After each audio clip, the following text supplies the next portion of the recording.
Hello and welcome back to another video. In this video we're going to learn how to create tables in our database so that we can start storing information.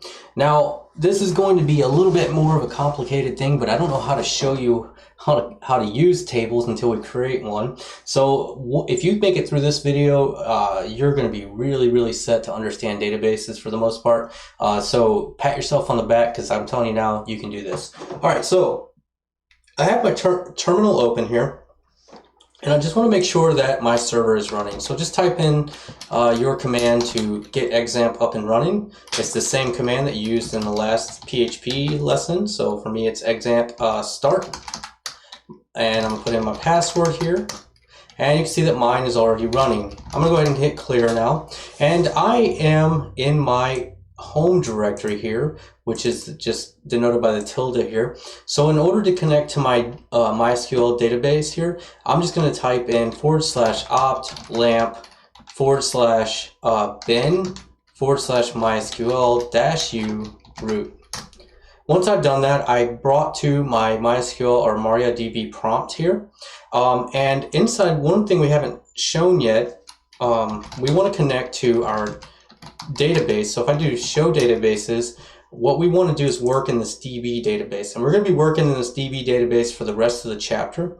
In order to go into that database, so that when I type commands, it knows that I'm intending to use that database, we can use a keyword called use. So we'll do use and then DB, which is underscore. Now you can see that my MariaDB prompt, instead of saying none inside of here, it says that we are using the DB database. So we have another, we can use the show keyword again, but this time what we want to do is do show tables. And actually that's also capital, show tables. And we'll do a semicolon there. And now it says empty because we don't have any tables yet. So what we want to do is create a table. So I want to show you how we can do that. The syntax for creating a table is pretty simple. It is just create table, okay? So that's not so hard. So we're going to create table, and then we need to give it a name. So in this case, let's create a table called users, and I'm going to do that in all lowercase. So we're creating a table called users, and now what we need to be able to do is we need to give it some columns, but I'm not going to give it too many columns just yet. What I want to do here is we'll give it 2 columns maybe. So go ahead and open a paren and hit enter, and this just takes us down to the next line. We can do this all in one really long line. I just want to make it a lot easier to see. So now what we can do is we want to give every table is going to have what's called a primary key. And for the most part, what you're going to see most of the time is that the primary key is called ID with a lowercase column name. So this is going to be called ID. Then we have to tell it the type of data we're going to store in that column. And the type of data that we're going to store in that column is an int or an integer. Okay, and then we want to tell it, hey, this cannot be null, so we're going to say not null. And then what we want to do is we're going to do something special here that we pretty much are going to do mostly just for this ID. And we're going to tell it that this is an auto_increment. Now what this is going to do is every time a row is created, the auto increment is going to automatically assign a number to this column. So the first row, this column is going to be just going to be 1. And then the next time we add a row, it'll be 2, and the next time it'll be 3. So they will always be unique, and it'll auto increment each time a new row is created. And even if we delete say we create 3 and then we delete the third one, the next one we create will actually be 4, not 3, because it needs to be unique. And so it will auto increment every single time we create a row. It will increment this ID automatically for us. So that is what auto increment does.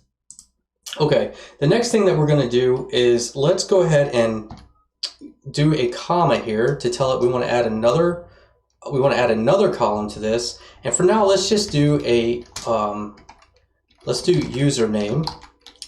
and that's what we're going to call it. Now, username, we're going to set this as a varchar.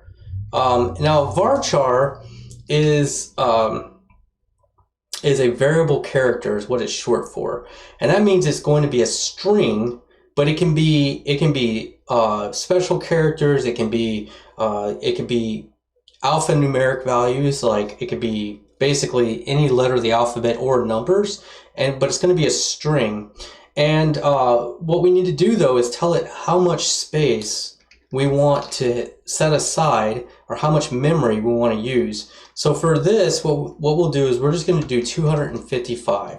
So that means we can store 255 characters worth of information in this column, and it's going to be a variable character type. Okay, the next thing we're going to do is just go ahead. That's all we're going to add for now, but the last thing we need to do is do another comma, and we need to tell this that we want a primary key. Now, a primary key, it's just primary and then key, and this tells it what is the primary key of the database, of this table rather, and that is just going to be _ID, because that's what we set up here. So we're going to have a column called ID, and then we're telling it, hey, I want the primary key to be the ID column, okay? This is going to be very standard. So you don't have to do this username, but we'll go ahead and put that in there. But for most part, when you create a table, you're always going to have this ID, and you're pretty much always going to make that ID the primary key, okay? That's almost always going to happen. Okay, I won't say always. The next thing that we're going to do is skip down another line, and we're just going to close our paren and do a semicolon. Now the paren that we're closing is this right here. It's this one. This inside of here is just a comma separated list of columns and what we call indexes, and this is a special type of index called primary key, and we're going to cover indexes later in the chapter, but for now just know that this is how we're going to create this table. So if I hit enter, as long as I don't have some sort of weird syntax error, we should say, it says query OK, and then it says 0 rows affected. So let's go ahead now and look at that, and let's make sure it works. So let's do show tables, semicolon, and now instead of saying an empty set, where it did right here, now we have a list of our tables. So it says tables in database, and what we have is a table called users. So we have one table now called users. That's how we create tables. We can also delete tables with the drop syntax. So we could say drop table and then give it a name of users, and that would delete the table. I'm not going to do that, but I'm just showing you the opposite. So if you create a table, you can delete a table by using the keyword drop. All right, so now we have a table that we can mess around with. Let me see if there's let me look at my syllabus really quick